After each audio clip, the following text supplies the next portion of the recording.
Thank you for joining us again here on XY Spark. This is your boy Rolando, and we had promised that we are going to be having some amazing guests here on our podcast. And guess what? Today is no exception. We have another wonderful, wonderful human being, another brother who has decided that, hey, Rolando, guess what? I love what you're doing promoting health and masculinity. I want you to be a part of it. What can I do? So, believe it or not, I reached out to Girish, and he, beyond the shadow of a doubt, he said the same thing that our previous guests have said. Rolando, when do you want me to come? And so today we have Girish. Girish, welcome to the platform. How are you? Excellent, Rolando. It's so great to be here. Yeah, I'm doing great. It's another wonderful day. Feel recharged. Feel ready to talk about this amazing topic at hand. Fantastic. And so, guys, Girish, he works in neurobiology. And so, because I don't want to sort of make a mess of saying what he does, I'm going to allow Girish to tell us a little bit about himself and the work that he does. Yeah, absolutely. Thanks for that opening. I, very much as you said, I'm involved in the study of neurobiology as it applies to both health and wellness. So when we think about cognitive health, when we think about mental well-being, and some of the neurological processes that underlie that, as well as it applies to behavioral change and human behavior and how we interact in the world. Mm-hmm.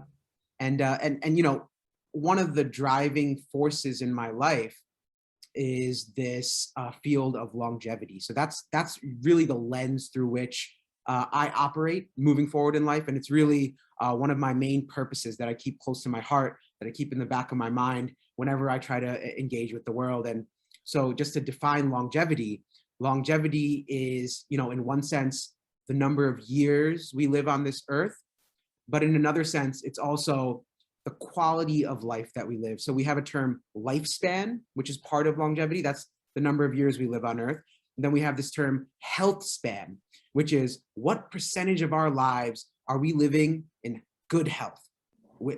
What percentage of our lives are we able to live with high quality, purpose, functioning, mental health, physical health, spiritual health, and how we can engage with different modalities in terms of optimizing that, whether that be pharmaceutical interventions, whether that be supplements that aren't regulated by the FDA, but have clinical data backing them up, and lifestyle habit change, whether that's through mindfulness, sleep optimization, diet, etc. There's so many different levers that we can pull to optimize our own health.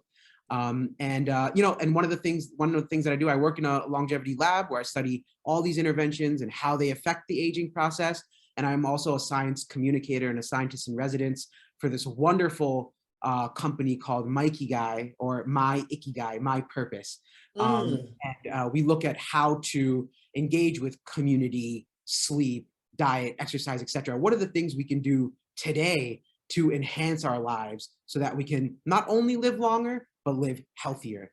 Wow. What a powerful, it sounds like a very concise program that looks at all the different tenets that has to do with our health and well-being. You mentioned longevity, spiritual, you talked about cognitive. There's so many pieces in there. So let's see if we can sort of chip away a little bit at some of it as best as we can. What encouragement would you give to men now as it relates to some of the things that's valuable for them to have longevity while practicing healthy masculinity? Yeah, I think one of the things that's near and dear to me, for personal reasons, as well as for what I see in the scientific literature, is stress management. Because stress is one of those things, how we integrate stress into our lives, how we manage it, and how we either grow from it or kind of incorporate it in our bodies in a reflexive way. And a lot of times that leads to degeneration. And there's mechanisms to this. There's an underlying biology and science behind how stress influences the body. And I think, for males and females, it's important, but, from the male's perspective, as a man, as, growing in the cultural upbringing that I did, which is, the South Asian community. And this is a very important aspect, because I think men from different cultures have different programming that's placed on them, what they see their parents do, what they see society do around them, their cultural upbringing. It very much influences how we respond to stress, right? And some of these things that at least I've seen is, kind of holding that stress in and not expressing it openly. A lot of the times not reflecting on it too much inwardly. And at the same time, a lot of males that I've seen within my community, at least, don't express their emotions, their psychological stresses openly. They think there's a weakness to it. And because of that, like a pressure cooker, you kind of build that stress within you. And it's not just wisps of smoke that dissipate over time. Stress induces a process called inflammation, chronic inflammation. So it causes immune system dysregulation. And, the immune system is very important. The immune system is very important for fighting viruses, fighting pathogens, healing wounds. But there's a time and place for inflammation. And there's a time and place for inflammation to go back down to baseline and not to have that inflammation. And the reason for that is because when inflammation is chronically present, it's very resource demanding. It siphons away oxygen, nutrients, blood flow from parts of the body that may need it. And in the process of doing that over time, those parts of the body are neglected, and that drives the aging process of those tissues. So when inflammation is chronically present, it really is an issue in terms of aging. So one of the things that I incorporate into my life is a period of time to reflect, whether that's on a daily basis, a weekly basis, reflect on what my belief systems are, how I'm operating in the world, how I'm managing my stress, just so I can bring awareness to it, awareness to the place that I'm operating from, so then I can kind of rewrite those scripts. And there's many ways that we can do this, but that's just like an opening that I think is very powerful. Man, Girish, let me tell you, it sounds like you've been reading my book. Because, Girish, in my book, Giving Myself Permission to Grow, some of the things that I talk about in there is that idea of taking time to reflect, taking time to, as you say, go back in there and revisit, to rewrite those scripts in order to have balance. So it's so fascinating that you mentioned that, and you mentioned how stress really, it throws us off our equilibrium, and believe it or not, you talk about South Asian. Can I put this out there in the universe now, Girish? Yeah. Believe it or not, I think, based on my work as a psychotherapist, I think this is something that affects men from every culture. Yeah. There is a certain level of pride that goes with it, where I'm a man, I don't want to be perceived as weak. I don't want my friends to laugh at me. I just can't afford to lose my image. You know that image? Yep. And sometimes that image, Girish, it's false. It doesn't hold water, so to speak. But so many of us as men, we are suffering in silence because we prefer to hold it in, as you say. So I'm glad you said that. And, it's so powerful, man, because more men need to hear this. And I love what you're saying. And so definitely, so you say stress is one of the big things that impacts men based on the cultural expectation. What else have you seen in your work that has really been derailing healthy masculinity? Yeah, other than, so sleep is another big one, if we want to go in that direction. I know that there is this machismo mentality about sleep within our culture, in which we just want to go, do, just blitz, get the work done, provide. I got to provide for my family, but not only provide, I need to achieve higher level, and do whatever I can in the process. And unfortunately, one of the things that gets compromised on is sleep. Sleep really is such an important process that's biologically ingrained. For millions of years, you can look down the evolutionary pole, organisms of all types have some form of sleep within them. And interestingly, when we look at the biology of sleep, we start seeing what actually goes on. It's not just losing consciousness and laying down. There's a lot of things going on in our body when we sleep. And to really simplify it, sleep really is a regeneration and repair process for our whole body, right? From the tips of our toes to our brain. Sleep is important for maintaining cardiovascular health, lowering blood pressure, clearing out protein aggregation within our vasculature, our circulatory system that leads to cardiovascular disease. It's really important for bringing down inflammation. And then sleep is extremely important for our brain in terms of clearing out trash that builds up in our brain that leads to neurodegenerative diseases.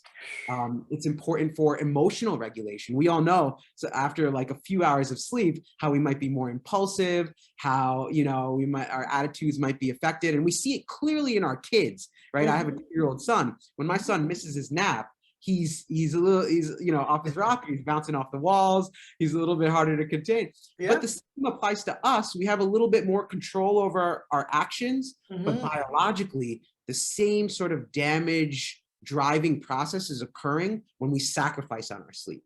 So I think finding ways to optimize our sleep and having enough self-love and respect for ourselves to say, I'm going to take care of myself by concentrating on my sleep really makes a big impact on our health, not only our health, but also our performance. And there's a lot of good data supporting that.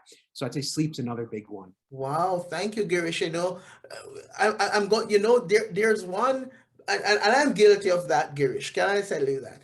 Because listen to a quote that I've ran with all my life. And this quote, I think I captured it when I was in university doing my undergrad. Henry Wadsworth Longfellow, he left a quote that I have where he says, "The heights of great men reached and kept were not attained by sudden flight, but they, while their companions slept, were toiling onward through the night." Yeah. Now, there are also a lot of men around who have been successful, who they have made it clear that, hey, I've been functioning on 4 or 6 hours sleep a night. And so many of us, speaking to me as well, we sacrifice sleep a lot. Yeah. So now I'm hearing you saying that, I'm like, man, I'm in trouble. I need to do something to get. So just before we move on from the sleep, what would you say is a safe zone as it relates to hours per night of sleep?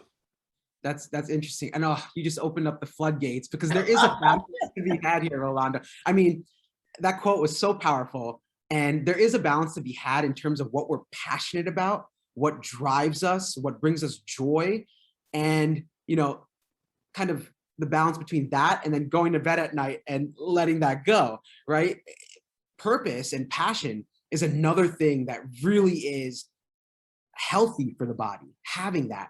So staying up a couple of hours, sacrificing on sleep, it really is a balancing act, and it really is individualized for each person, and not only each person, but at a given time in your life, right? As we're aging, we're constantly changing. So there may be a time and a place for sacrificing a little bit on the sleep end if you're sacrificing for something that you're extremely passionate about, something that brings you joy, something that you're driving forward. But then, being mindful that as I get older, as I age, this is something that I should concentrate on, And then in terms of a safe space, everyone is different. There is, less than a fraction of a percent of individuals that can get by on 6 hours or under of sleep and not show any drastic changes in their health. Generally, most people, 7 hours and above is that recommended sweet spot for getting sleep. And then I just put the extra caveat in there that it's not just about laying down in bed for 7 hours, it's about your sleep quality. So having a routine before you go to sleep, calming yourself down, practicing some meditation, maybe going for a nature walk, doing something to calm your nerves, to help silence the mind before going to sleep is extremely powerful in hitting that quality sleep. And there's a lot of biological processes that come into play, primarily reducing cortisol levels at the end of the night. It's very powerful in helping drive a quality sleep. Wow, powerful. You see, listen, guys, I want you to take note, XY Spark, we're not just here to tell you to do one thing. We are dealing with the whole man. That's why we talk about holistic, healthy masculinity. All right. And whenever you come into the room, whenever you come into this platform, these are the conversations that we want to have with men who are qualified enough to talk about it, like Girish. So, Girish, tell us a little bit now about the spiritual side, because Girish, a lot of men, they don't want to even hear that word. Don't tell me about that, because a lot of men hear about spiritual talk. Don't tell me about this God thing. Don't tell me I'm okay. So I find what I've noticed is that a lot of men are scared to even explore the possibility of the fact that, hey, this is something that is missing from my life. Yeah. So how does that help to add more value to our well-being based on your exposure and studies? Yeah, sure. So, I'll disclaimer this with, I am a, hardcore rigorous scientist, right? So I'm surrounded by an environment that's not permissive to acknowledging the spiritual aspects, right, of life. And I must say that it's only been the past 5 or 6 years that I've immersed myself into this, and largely credit where credit's due, my wife, kind of just like opened the doors and helped soften my heart so that I could actually start not having my blinders on, and stop having a myopic focus on evidence, rigorous science-based things. There's a lot beyond that. And this is characterized by the idea that there's, we talk about 5, 6 senses. There's so many different sensory stimuli coming into us on an everyday basis. 10,000, over 10,000, thousands of sensory stimuli that are bombarding us. But our subconscious processes some of these, most of these, and our conscious mind only samples a fraction of that. So just acknowledging that, just the fact that there's so much out there that influences us, influences our behaviors, and coming from a place of humility, knowing that, you can't base everything in evidence, that's really big for me. In terms of the spiritual aspect, I think one reason that, and I can speak for myself here, but I think also it may apply to a lot of other men, is this idea that, number one, spirituality, the term itself carries a lot of baggage. It's used by a lot of different communities in different ways. And I think we get too caught up in the word rather than concentrating on the essence of what it is, something beyond the mind and the body. Man, Girish, you're taking us deep sea diving now, man. You're taking us deep sea diving now, man. Hey, this is sweet, man. Come on, continue. I had to say something in there. But it's to say we focus on the word more than the essence of the word.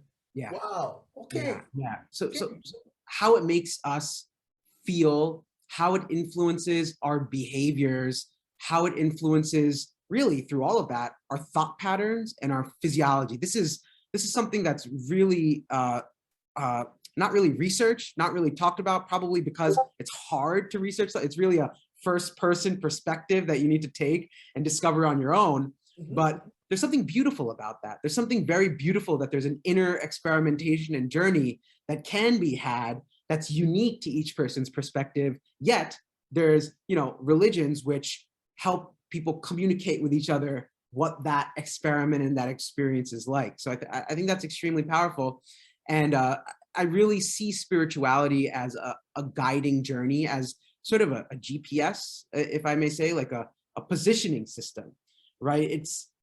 We can operate our lives based on external stimuli, based on what we perceive we see in front of us, or we can operate our lives it might not be an and or here, it could be both as well, but we can also operate our lives based on inner feelings, this inner journey that we're going through. And if you think about it, there's so many different things, like even just closing your eyes and sitting in meditation, our mind is a landscape that really is worth exploring, right? And the only, the rite of passage there is being able to sit in silence and be comfortable with, quote unquote, doing nothing, right? But Listen, this guy's making me excited, man. I have to get up on the plane. Listen to me. Listen to me, Girish, man. What you're saying here on this platform, man, I'm telling you, my listeners are probably going to think that Rolando, he's crazy, man. He's a counselor, but he's a crazy one. But that's so powerful. And why I'm going to reiterate that, Girish, is, in the book, I mentioned the idea of having today is a I didn't do anything day. mm, What does that mean? Today is a day where I just take the time to ground myself and to what I say, get married to the silence if you must. yeah. Have intercourse with the silence. Is that an appropriate word to use? Oh, yes. It's Okay. beautiful. Grab hold of the silence and make it yours, and free your mind. And many of us as men, we have no idea what that is. Mm, And so that's why, from my own work, as I work with men, I seek to engage men in a conversation to go on that journey, right.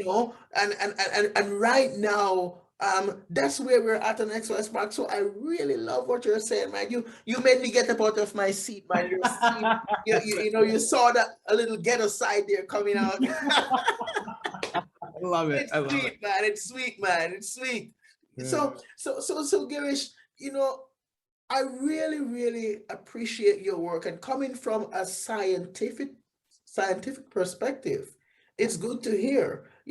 Was that easy for you? And based on all the things that you're saying, Girish, tell me, how do you, as a man, how do you practice healthy masculinity and balance as it relates to your work, your role as a father, your role as a son? How do you balance all of that? Yeah, that's a wonderful question, and it is a balance. It is a real balance, and I think what you said about it being a holistic process in which you know identify those aspects of your being that you need to cultivate and take care of, whether that be physical aspects through exercise, through building resilience in different ways, mental aspects through cognitively challenging ourselves by paying attention to our emotions. And I think one big thing is finding the origin stories for a lot of the emotions that come up.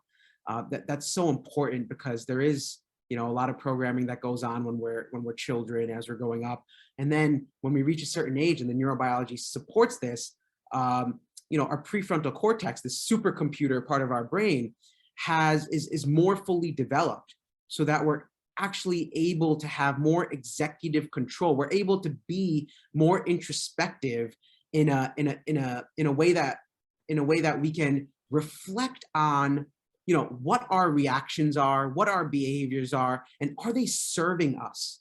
Are they serving us or not? And once we identify that, once we're aware enough to pinpoint what those scripts are that are running in the background, then we can actually edit them and rewrite them. So that's the mental aspect. And then, like you said, there's a spiritual aspect as well, through mindfulness, through prayer. So just to speak on prayer for a second. One way that I really heard it described, and it really resonates with me, is when you pray, when you put words out there, words of affirmation, words of well-being, words of compassion, you put out there what you want from the universe. You're putting it in the forefront of your mind, right? And in one sense, it is, sort of a relief to be able to lift a burden off yourself and give it to something else, someone else, something else. And on another sense, by putting those words out there and having them in front of you, you're reinforcing them within your brain. So you're building circuitry, you're actually making changes. Our brain changes when just by our own thoughts. Our brain it forms new circuitry, it forms new patterns. We're able to reinforce those things that we want to move towards, that we want to have in front of us. So all those three things put together, and of course, with a healthy injection of gratitude and compassion, I think are really important. And one thing that I've done since I've had a child is I try to approach the world with a beginner's mindset.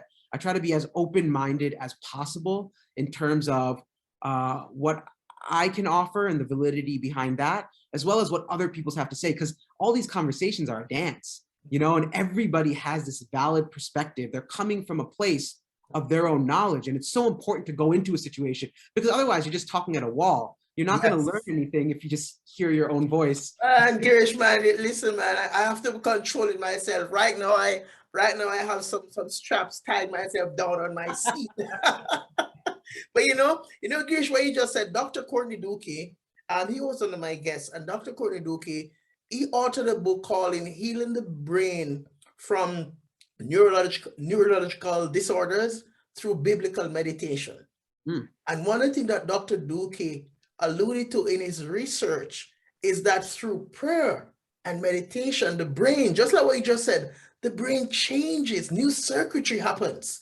So it's powerful now that you are coming on the platform saying the same thing, that meditation and, giving some of those things over to a higher power, to somebody or something that is outside of ourselves, helps to heal us both cognitively and physiologically. That is so powerful, man. Wow, that's powerful. You and I have got to talk some more, because believe it or not, I'm Girish. Right now I'm in the process of writing my second book, and it's a bit of a problematic topic, because it basically is what God thinks about psychology.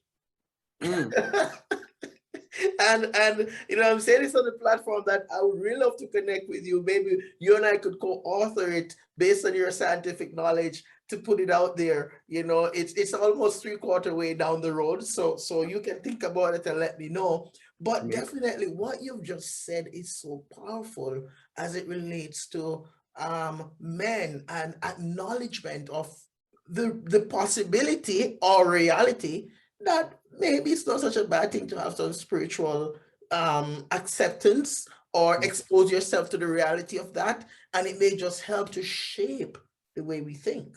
Wow, Beautifully said. That's powerful, man. Girish, man, let me tell you, I could keep you here all day, man, and just listen to you, open us up to all these beautiful, beautiful things that But I don't want to do that, because you have your little one there who may be waiting in the starting gate for daddy to come. But before we move into concluding our interview, based on your own experience and your exposure, what would you say to some of our listeners now who are listening to this podcast about, and you say, your studies in longevity and stuff, what would you say are some of the foundations that men need to pay attention to in order to access this longevity and quality of life? Yeah, absolutely. I think we touched on a few of them. I think sleep's very important.